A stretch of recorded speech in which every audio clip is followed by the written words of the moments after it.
I need to cut first. Used to eat and go to sleep on the same couch. Me and mama got busted at the same time. Went to court and told Judge the damn same lies. What's up, y'all? It's Jay Faded. I'm back with another tutorial. Stay tuned to the end of this video. I got something for you. Right off the bat, we throw on the #1 guard on our Pro alloys, and I got it all the way to a half. We're taking all the way to the top, making sure we take the bulk down before we start the fade.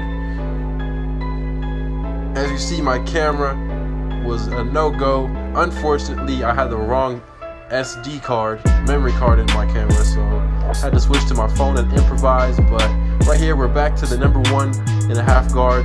I think it's the #1 guard actually, and I'm taking down the bulk on my hairline.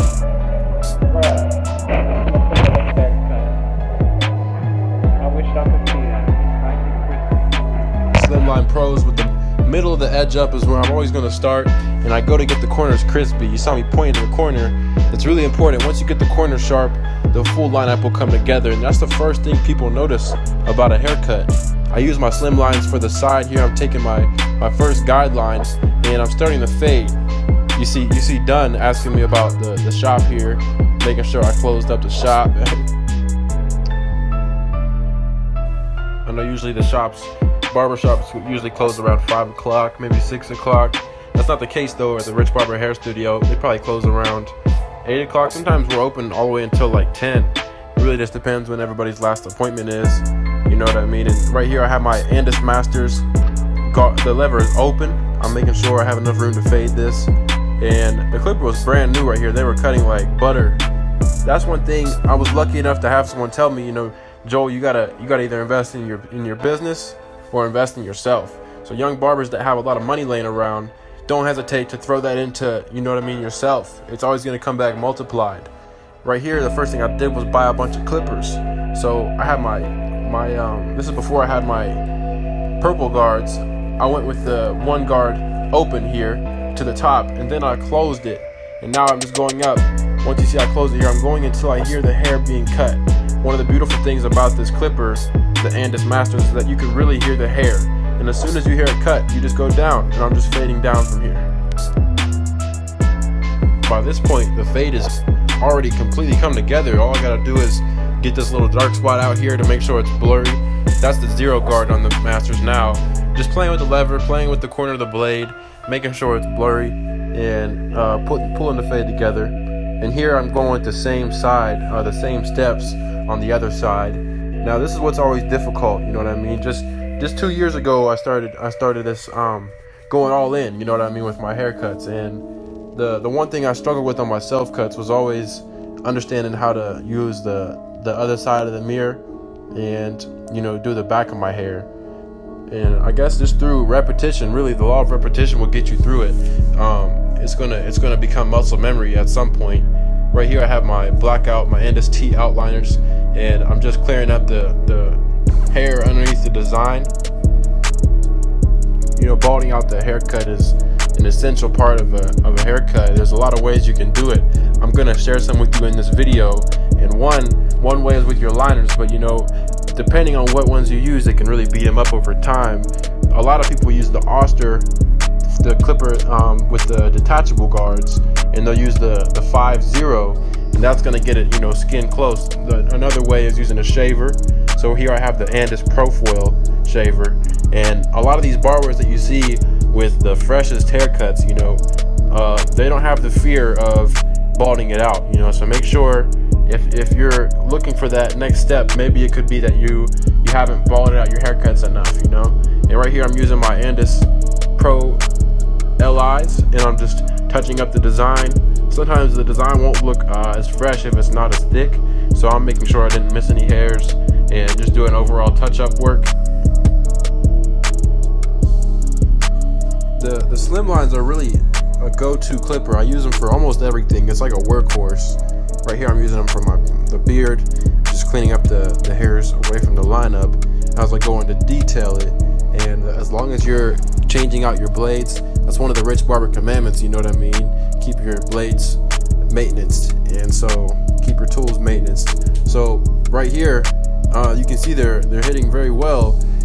You wanna change out your blades as soon as you notice they're not as efficient or as effective. you know what I mean, as they are. As soon as you notice that, just change your blade. You know what I mean? It's like $12 on Amazon. It's totally worth it.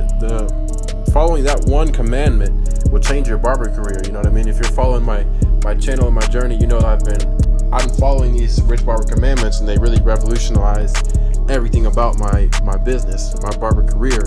And right here, I'm using the same tool, the LIs, and getting the angles in for sure. Making sure I clean up the beard. I feel like a guy having a fresh beard, it's just like, I mean, for the ladies, for whoever, it just tops off a haircut. Like, everybody notices when someone has a beard with their haircut. I'm still waiting for mine to come in all the way, but that's why we have this enhance. So the first thing I do is I get out my enhance card. I'm using my dark brown for this lineup. Sometimes I go with the black. Honestly, my hair is a dark brown color. It's almost dark brown enough to where I can use the black, but just to keep it as a natural look, I'll use this dark brown fibers. And you don't want to overdo it. I mean, it looks, as long as it looks natural.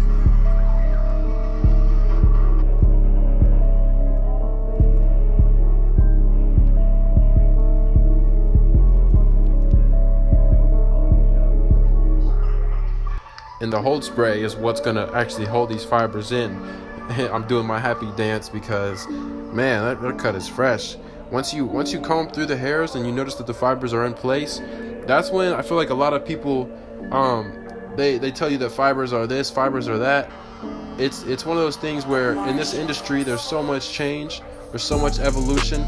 If you can sit down and just think about how the industry is going to operate 10 years from now, you would definitely realize fibers are here to stay, you know. And so why not embrace them now and not get left behind? I'm not saying you don't have to go against the grain. You know, you definitely can. If you're not a fan of them, the clients ask for them. You know, clients pay for it. They want it. You know, you can only go against the grain for so long before you get left behind. The hair fibers, the holding spray, and then the straight razor. And you want to go in that order, you know what I mean, starting from the fibers to the spray to the razor. And that way you can really get the hairs that might have been left behind with the straight razor, and just make the full cut overall, make it pop. You know, the cut might have already been fresh before this, but this is for like making statements. I think after this cut I went home and got like 5 phone numbers. No, I'm playing with you. But really what you want to do is pull the skin as you're lining this up. Don't make the mistake of, you know, just going straight in with it. And it's gonna come with you. It's gonna be like a muscle memory. The more you use this razor, the better you get with it. It's the same one I used to use in the basement.